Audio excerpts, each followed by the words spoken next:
Hello and morning, everybody. Today we're going to be talking about how to buy real estate with credit. And I'm excited about this because this is cool.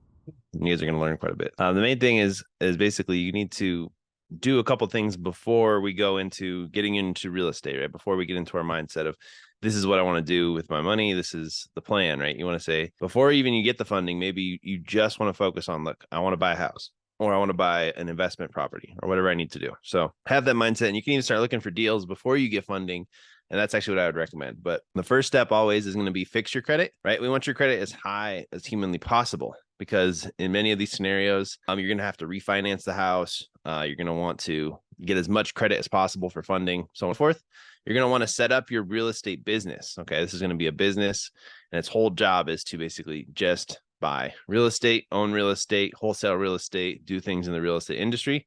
All right, then you're going to get funding. You want to get maximum amounts of funding. That's why everybody's here. And then we're going to basically figure out your strategy, right? What are you going to do? Because just because you're saying, okay, I'm just going to do real estate, there's still so many different ways to be in real estate, so many ways to make money in real estate. Like, are you going to be buy and hold, right? Are you going to hold every property and you're going to rent them out? Are you going to rent it out by the room? Are you going to do Section 8 housing? Are you going to do sober living housing? Are you going to just live in half of it and rent out the other half and do house hacking? Right. So what are you going to do? What is your strategy for real estate? Right.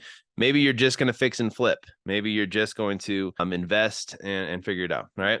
So that's going to be is figure out your strategy, figure out what's going to be your long term. Are you going to do apartment complexes, maybe multifamily? I've been talking to a lot of high level investors, and they make a lot of money. And their whole thing is, look, I just want to buy as many apartment buildings as humanly possible to get to the point where these apartment buildings cash flow enough money for me to live the lifestyle that I want to live, and I never have to work again. Okay. But figure out your strategy. All right. And then you're going to have to launch your marketing. Real estate is not as easy as anybody ever makes it seem on the internet. You got to do a lot of marketing, right? But you can keep it very simple. If you want to buy a lot of deals, have to make a lot of offers. If you want to make a lot of offers, you need to talk to a lot of sellers. If you want to talk to a lot of sellers, you need to do a lot of marketing, right? Liquidate the funding. The way that you can liquidate the funding is obviously it works best if you have some other business or some other friend or family member that you can basically put those cards into their merchant device and basically turn it into cash in their bank account and they give it back. But there's also lots of banks nowadays that'll just allow you to liquidate your credit cards and turn it into cash. Bank of America is one of them. Most of the time it charges about a 3% fee. Right. The other way is you can have multiple banks and you can pull money out basically through ATMs and move it around. Right. But you got to liquidate the funds. Right. So we have other videos inside the program that'll show you how to do that. But it just takes a little bit of time. You got to be patient. But liquidating funds basically just means turning the credit cards into cash, either in your hand or in your bank account. Right.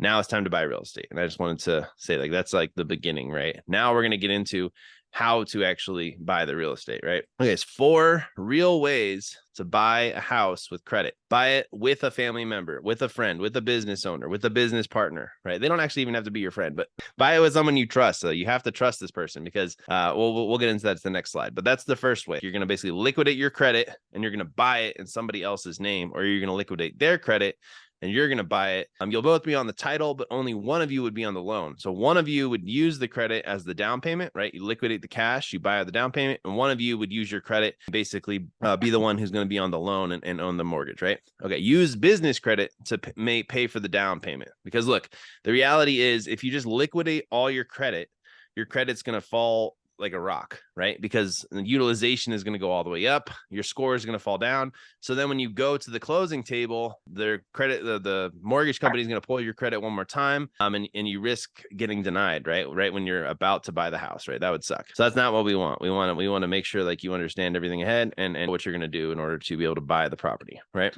So you're going to use business credit though, because business credit is a separate financial entity. Hey, the business is its own entity, right? So when you go and you apply for a business credit card, you're going to put your EIN number in there, not your social security number, right? So the more business credit that you can get, the better you're going to be if you want to liquidate that cash, because if you liquidate the business credit, it's not going to affect your utilization. Okay. That's the big thing. That's the whole thing. It's not like you just get a credit card and you go, okay, I'll buy that house, right? It doesn't work that way. You have to be strategic and you have to understand these things. The next one is going to be buy it with a hard money lender and then refinance it. So for the refinancing, you're going to have to basically put as little money down on the side as you can. Have the hard money lender give you a loan, buy the property, right? Because with hard money lenders, they don't really care as much about your credit. So you could liquidate all your personal credit, all your business credit, find a hard money lender. But with that hard money lender, guys, you have to understand the deal. You have to understand the numbers of that deal, because you're going to have to add value to the property and then refinance it later on and pay the hard money lender off. And the hard money lenders are going to give you garbage rates. They're going to take you for every penny, right? And they're going to make sure that they get their money. That's their whole thing. But it is still very possible and it's very cool. And then number 4, my favorite, buying with creative financing. Okay. I gotta wait for the little video to get to the next thing. Okay. Let's talk about the first one.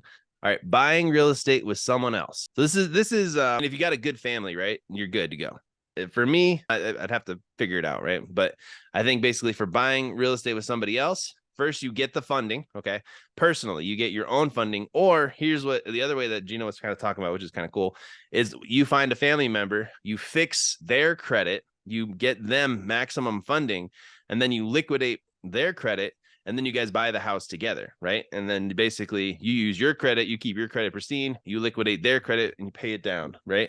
And then basically you take their funds, you use that money as the down payment, because nowadays, guys, like at least where I'm at, a $500,000 house, you got to put 20% down, right? It's a chunk of change, especially if you want to buy something that's even worth investing to, or that's going to cash flow. In California, it's $1 million properties, right? You're gonna have to put down a good amount of money, right? 20% typically, from what I've seen, and that's like anywhere from $50,000 to $100,000 that you have to come up with to just put down to buy the property. So that's why we're all about get the credit, liquidate it. Okay. You got to find the deal as well. And it has to be a good deal. There's got to be enough meat on the bone, and you got to know how to negotiate and get the price to the right point where it's going to cash flow, right? The biggest problem with real estate right now is the interest rates are so high that you can't cash flow on a property, right? It's going to be very hard to find a good family that can pay $6,000 to $5,000 a month. So you still need to find, you got to make sure the numbers, you got to make sure you find the right deal, but you get the funding. Okay. You liquidate all your funding. You find a good deal.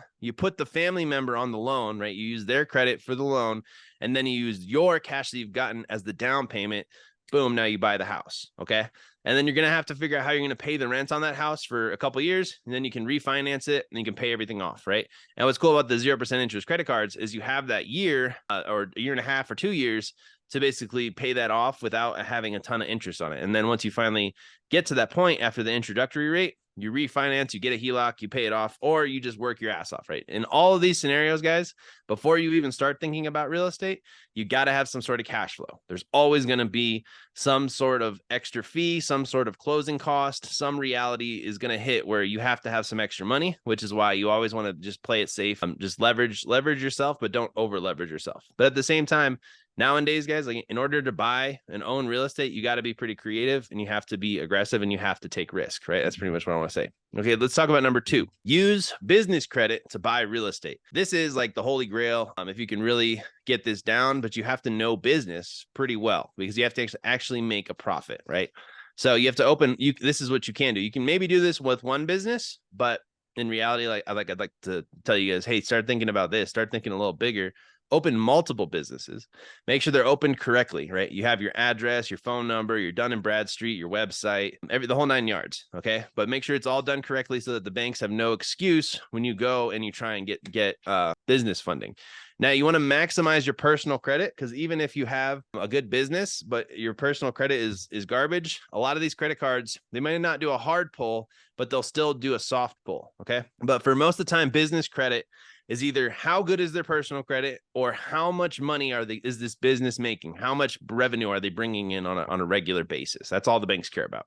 Where's the money? Show me the money. That's what the banks say when you're trying to get business credit. Okay. Make sure your businesses have revenue, right? You want to make sure there's profit in these bank accounts. And like, even if you have like a W-2 or a job, you should just be putting all that money into the business bank account and then taking it back out, right? And just keep moving money. You got to keep moving money so that the banks understand that you're serious. You're not just like out here spending it on frivolous things. You're moving money around and you're able to do things. Okay, now it's the fun part, right? You've gotten you've fixed your credit, you've got your business set up, you've moved money around for at least 3 months. I would recommend, guys. 90 days of moving money is not, it's pretty easy. If you really just put an alarm on your phone on the 1st and the 15th, move some money around between these business bank accounts, right?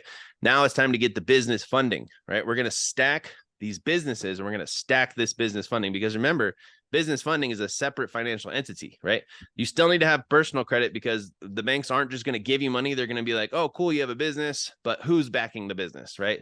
But a lot of these banks are still going to be able to approve you for business funding for multiple LLCs. This is called business stacking, business credit stacking. Now you've got maximum business funding for each LLC. Next step, liquidate the business funding, lock up a deal. You still have to find a deal that makes sense. Buy the real estate. That's how you can do it by yourself without having to do anybody else.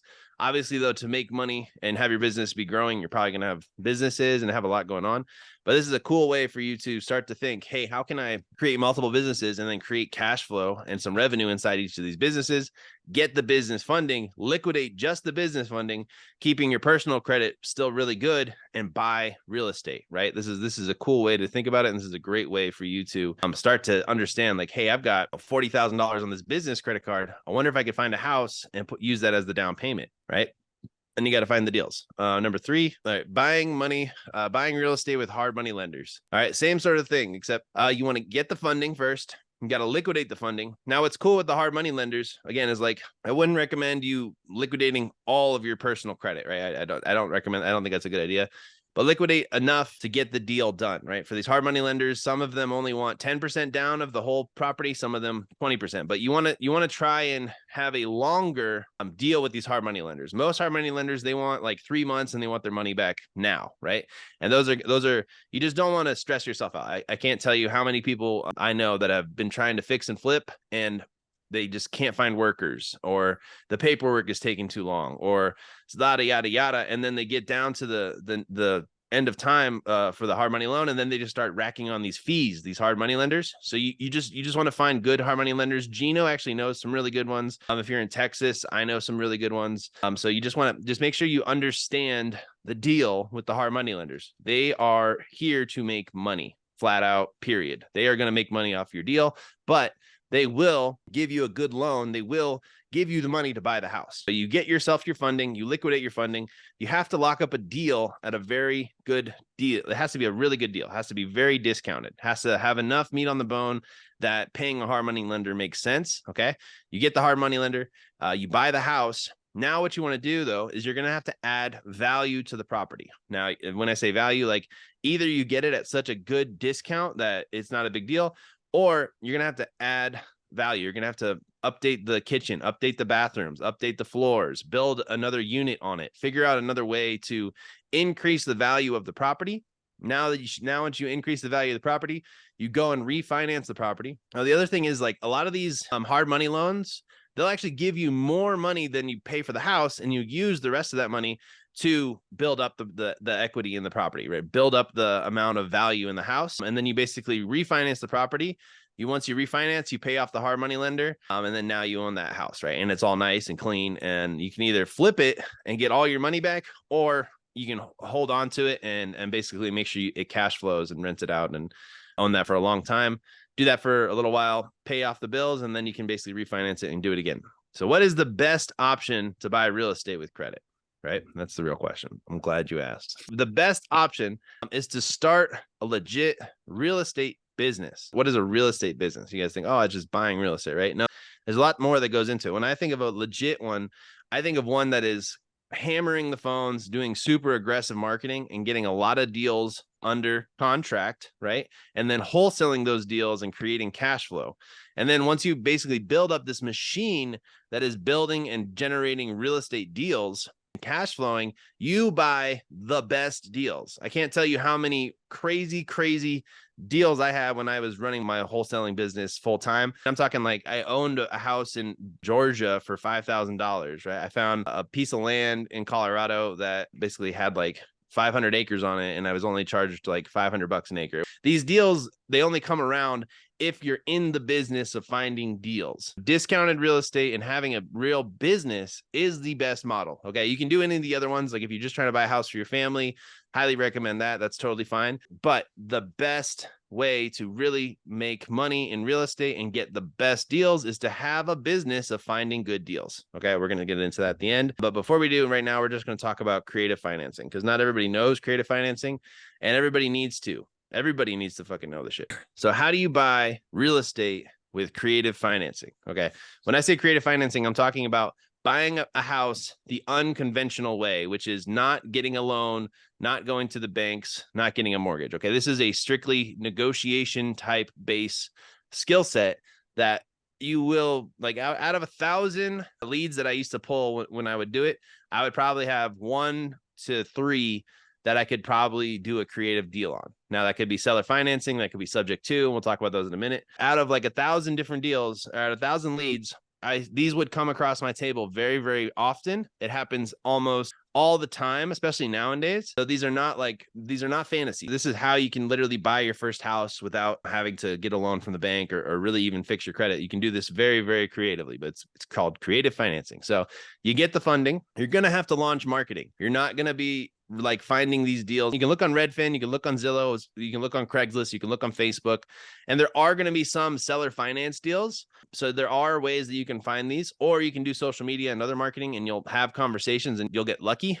But to really lock this in, you're going to need a marketing system. You're going to have a marketing system that is going to find deals, that's going to find good deals and get you on the phone with sellers, and you're going to negotiate the terms of the deal. The thing with real estate, guys, is it seems like there's all these laws and all these rules, but in reality, a lot of real estate deals you can do with whatever you can negotiate and you can put in the contract. Whatever you guys can agree on, and you can get the seller to sign, and you can be the buyer and you can buy it at that rate or that price, you can make it work. All right. Sure, there's quite a few laws and quite a few rules, but the more that you get into real estate, the more contracts you fill out, the more you're going to realize, I can say whatever the fuck I want on this contract, and if they sign it, we're good to go, right? And then there's going to be legal stuff and stuff like that. But you got to understand that you can get very creative with real estate and buying properties. You just have to learn how to negotiate and understand the laws and the rules. And then inside those laws and rules, you can kind of make whatever you want happen.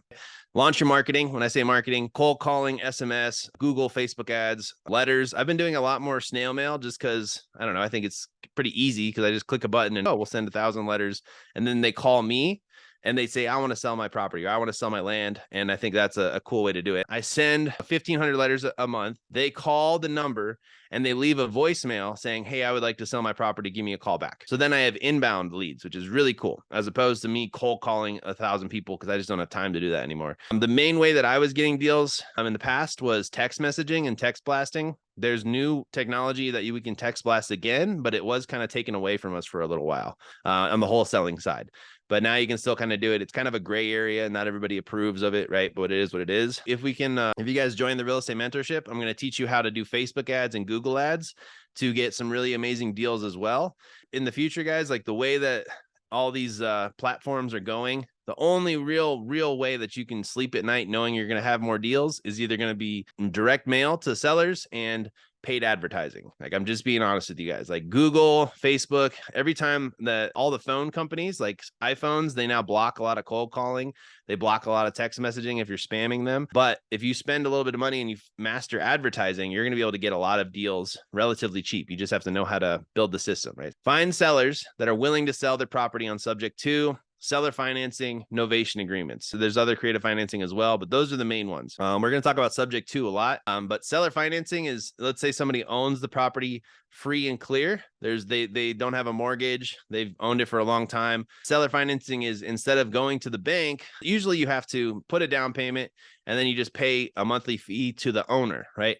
A lot of the times that I would get seller financing deals is either they fix the house up themselves, like they bought it for super cheap and they fix it up themselves and they are stuck on a number, right? They want $250,000 for this house, or everybody else can kick rocks, and everybody else has been lowballing. So you come in there and say, look, I'll give you $250,000, but I'm going to pay you over 10 years and then I'll pay the rest off in a balloon payment. Does that sound okay with you? And then you guys will negotiate. Typically, you have to give something down. I'm going to put $25,000 down. That's going to be my initial down payment. And then I'm going to pay you whatever that is over the next 10 years. And then at the end of 10 years, I'm going to give you another balloon payment, right? So that's going to be the way that you can really kind of blow up with seller financing. A novation agreement. A novation is where the house has been damaged or the house needs to be repaired. You say, look, I'm either going to pay to fix your house or I'm going to fix your house up myself. And then we're going to sell this property together. And I'm going to get whatever money I put into the deal plus 30% of the profits. You're going to get whatever, 70% of the profits minus my fees. And then we're going to walk away from it. But basically, they own the house. You come in with the skills to fix the property or to sell the property. You could just sell the property in an ovation, but it doesn't make any sense. The ovation is like, again, like in Louisiana, these houses would get hit by these hurricanes, so they would have a lot of flood damage. So I would say, look, I know a good floor company. We're going to come in, we're going to fix all the floors, we're going to fix the roof as well, fix the windows, and we're going to put this back on the market. And then when it sells, I'm going to ask for all the money that I put into the deal plus profit, right? So you literally don't own the property, but now you have an novation agreement. And when that property sells, you're going to make a profit, right? It's a very, very cool way to get into some real estate deals without having to put any money down, really, or own the house. Like, you just basically get money when it sells. You have it in the agreement. You're good to go. Okay. Now you're going to lock up contracts. Locking up a contract is a lot harder than make it sound. It's a lot of herding cats, especially if you have to do it. Like, what we were doing is national wholesaling. So we were doing deals all over the country. I was in Arizona and I was doing tons of deals in Tennessee and Alabama and Florida and Georgia, like on the other side of the whole country. Right. So getting people to sign, learning how to make people sign over DocuSign, it's a pain in the ass. So it is a skill you're going to have to learn. But at the end of the day, once you get good at it, clockwork. Or you can teach virtual assistants how to make people sign agreements too, and they just call them every day until they sign, right? Use your funding to pay the closing costs and all other expenses to pay the seller. So I didn't talk about subject to because the next couple slides are going to be about subject to. But subject to is basically seller has a mortgage, right? Especially nowadays, guys, like there's a shitload of people that bought a house that cannot afford that mortgage payment. Okay. Everybody's losing their job.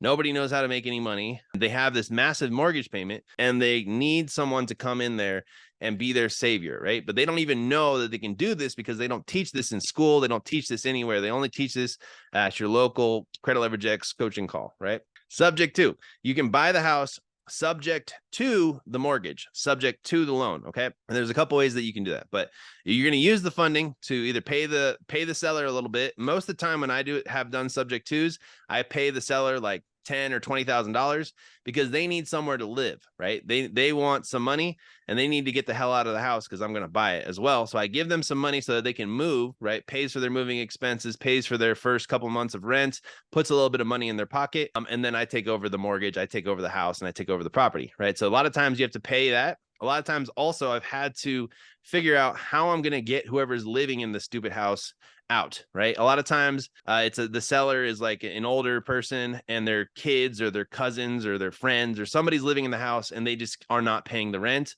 The banks are going to come and repossess the house and screw everybody over. And instead of that, I say, look, I'll come in, I'll get your mortgage up to date, and then I'll take over the payments and own the property. But I still need to figure out how I'm going to get that cousin's daughter, sister, whatever, out of the house, right? So I'm going to have to pay their next lease payment or their next house or whatever it is. Like, this is just what reality happens with subject twos. So there's going to be expenses, right? So instead of using the funds to get a loan or something like that, you're going to use the funds to pay those. You're going to use the funds for marketing.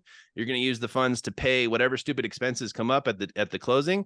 And then you're going to close these deals. And this is literally, guys, let's say we get you $200,000 of credit cards. You could buy 10 properties on creative financing, right? 20K a pop. And like, that's relatively cheap. Some of them are not going to be that easy, but you're going to be able to put $20,000 into marketing. And then the rest of the money all goes into these creative financing deals. And then you just have to work the leads. You just have to call the dang leads or build a system, like I said, where I have letters going out and then they call me and say they want to sell, right? And then you just hop on the phone. You're still going to have to talk to sellers at some point. You're not going to ever get away from talking to sellers unless you have a cool team and you train them up, all right? And then you repeat. So now we're just going to go a little bit deeper into creative financing and subject to, because I'm sure not everybody's heard of that and everybody needs to know this, because right now, guys, people are buying houses at the most ridiculous interest rates ever in the history of time, and they cannot afford their mortgages. What does that mean? That means that we can come in, if you're making money, if you're a savvy investor, you can basically boot them out, get the house, then pay it down for a little while because you got to get creative, and then refinance it. And now you own a property and you didn't have to pay or go through the banks or anything like that. So what is subject to and why is it the best thing since sliced bread? Subject to is basically without getting a loan in real estate, right? They already have the loan. The seller has a big mortgage, right? On the house, right? They basically have that loan. And what happens is you just come up and say, look, I'll start making the payments on the loan. You just give me the keys to the house and we'll put it on the title, right? And basically you now own the property. You're making the payments on the mortgage. So their credit's going to go up because they're paying that mortgage payment on time every day. And then also you can put a little bit of extra money in their pocket every single month, right? Let's say their mortgage is $1,500.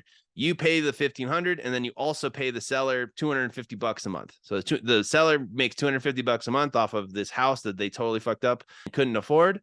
So they're happy. And then you're happy because you got a great deal on a lower interest rate also, because a lot of these people buy houses in 2020 or 2018, 2019, or a long time ago, and they had better interest rates. So this is another reason why subject to is awesome. It basically means the homeowner is taking over the mortgage payment with no official agreement in place with the lender. Okay, we're not telling the banks that we're doing this typically. We're just basically making the on-time payments. And if you think about it, these banks have millions and millions of properties. They don't give a shit about Timmy's little house that you're now paying for. They just want to know that the money is coming in and they're good to go. All right, the pros are possible lower interest rates because you bought them a long time ago. The cons, if the seller does do a bankruptcy or does something shisty, there is some stuff that goes on, but I've never really seen that play out all the way through. Okay, most of the time these agreements are very good and you can get a real estate lawyer and you're not going to basically lose the deal, especially if you're on top of it. Now, if you just kind of like don't take any action and they file bankruptcy, you could get screwed. I don't think that's a good thing. And you can always, at the end of the day, just refinance the property in your own name, right? It'd be fine, or find a mortgage or pay some of it off or something like that. But that rarely happens. Key takeaways. Buying subject to means the homeowner is taking over the mortgage payments with no official agreement in place with the lender. Okay, this means you can buy a house, guys, without having to fucking go to the bank, right? The banks are cool, but the banks only make money whenever we buy a house, right? This is a new way where the banks are still going to be making money, but you don't have to go to the bank. You don't have to beg for a loan from the bank. You can basically just negotiate with the seller, have them sign the correct paperwork. Now you own the house and you just have to make those monthly payments. You're in charge, right? You just bought a house without putting any money to the banks, changing the mortgage, without pulling your credit, without any of that stuff. You just negotiated it with the seller. And now the seller is basically giving you the property and you just have to make sure that you don't screw up the payments. Okay. Buying a subject to home is attractive to buyers if they can get a lower interest rate by taking over payments, right? Again, like, right now is the highest interest rate in a long, long time.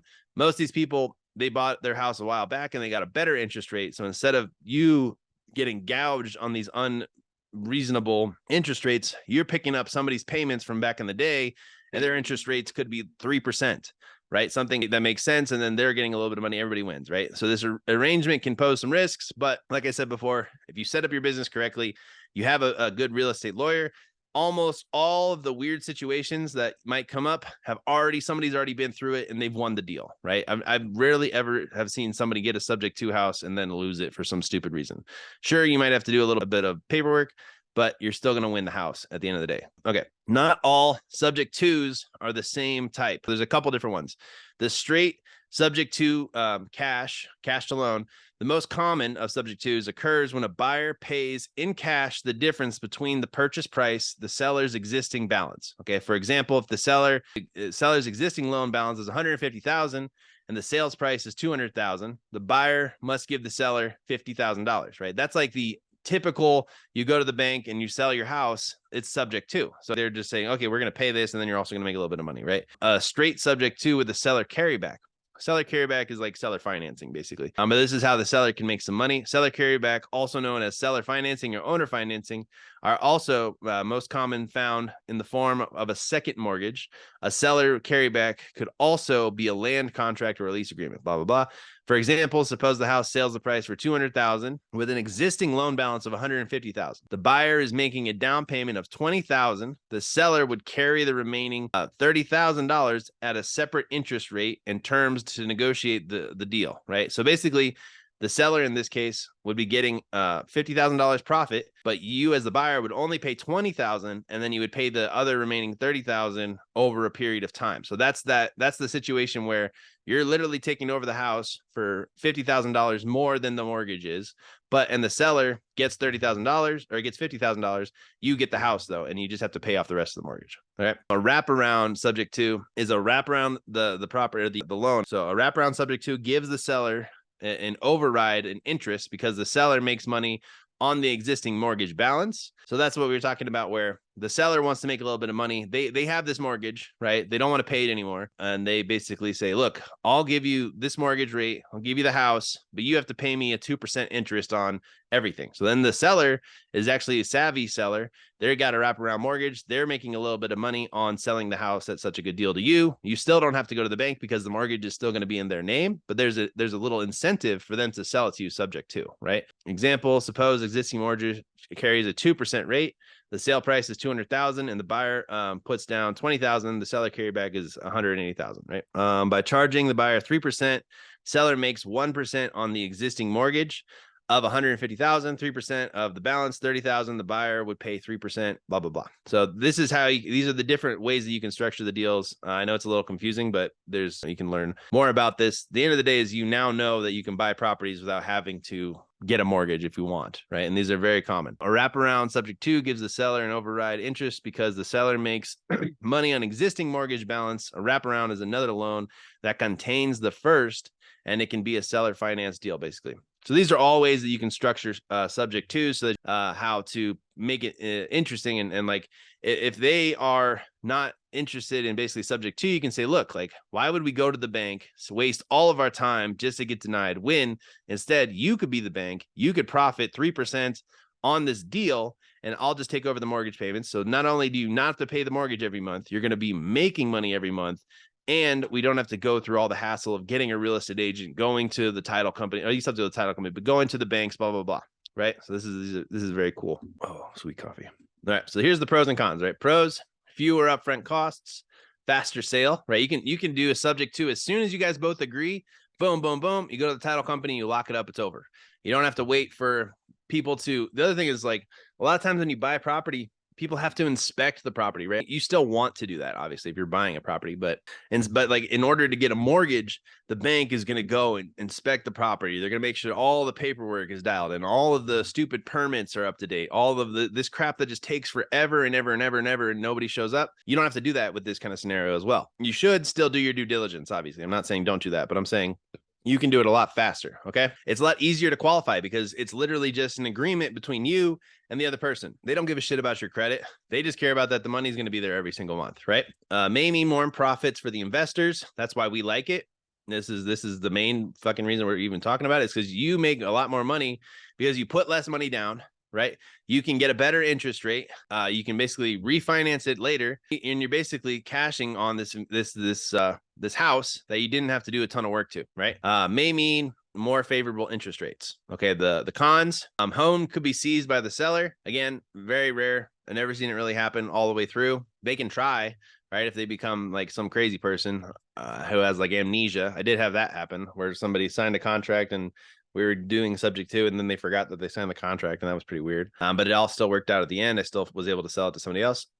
Goes into bankruptcy. If they go into bankruptcy, the mortgage is somehow in that bankruptcy and they don't tell you about it. That could be kind of weird. And you would have to basically do a little bit of legal work. But again, that's a very not likely scenario. Lender could accelerate the loan and require a full payoff. So this is called the due on sale clause. And basically the way you get around this is there's actually insurance companies that you pay like $13 or $20 a month. And if this ever happens to you, the insurance will pay that off, and then you're just paying to the insurance company. So it actually behooves you to get that little stupid insurance just in case something dumb happens like this, and then that insurance company will cover you. It's pretty cool that they have that nowadays. Insuring could be complicated. That's another thing. How do you get insurance on a house if technically you're not on the property? But the way you do that is you work with different insurance companies and you explain the situation. And most of the time, the insurance company doesn't give a shit as long as the house isn't like falling apart and you're asking for way too much, right? So you just got to do a little bit more extra elbow grease and you'll be able to get over there. Before entering into this type of agreement, you should understand various options and the benefits and the drawbacks, right? So now I think you guys do. Frequently asked questions. How do you find subject real estate deals? Like I told you, the best way is to have a real estate business set up where you're aggressively marketing. You can market to people that's specifically for real estate. Why would sellers agree to this? I told you guys a ton of different situations. Like, it's basically just all negotiation. And a lot of the times the seller is desperate, right? There's going to be some pain points typically when it comes to a seller subject to, or they're just a savvy real estate person and they're fine with it, right? And they're going to do a wraparound subject to, and they're going to make a little bit of money on the mortgage that they can't pay for, right? Maybe they live out of state as well. So how do we set up a real estate business? You're going to set up your REI business. You're going to get an LLC. You're not going to put the word real estate in the name because banks don't like that, but whatever. So you make sure you set up your business, LLC, Duns Bradstreet website, everything correct. You're going to get funding. You're going to use the funding to set up marketing. Okay, you're either going to do cold calling, SMS, snail mail, advertising, local strategies. I also know some other really cool ones where you can get a whole bunch of real estate agents, right? And you just send a group text. Well, you get real estate agents and you get wholesalers, right? So you build this big network of just real estate agents and just wholesalers. And every like Monday or something, you shoot out a mass text to all of them and say, hey, what deals do you got, right? That's a really easy way for you to start getting hundreds of thousand deals brought to you without having to do all this crazy other marketing.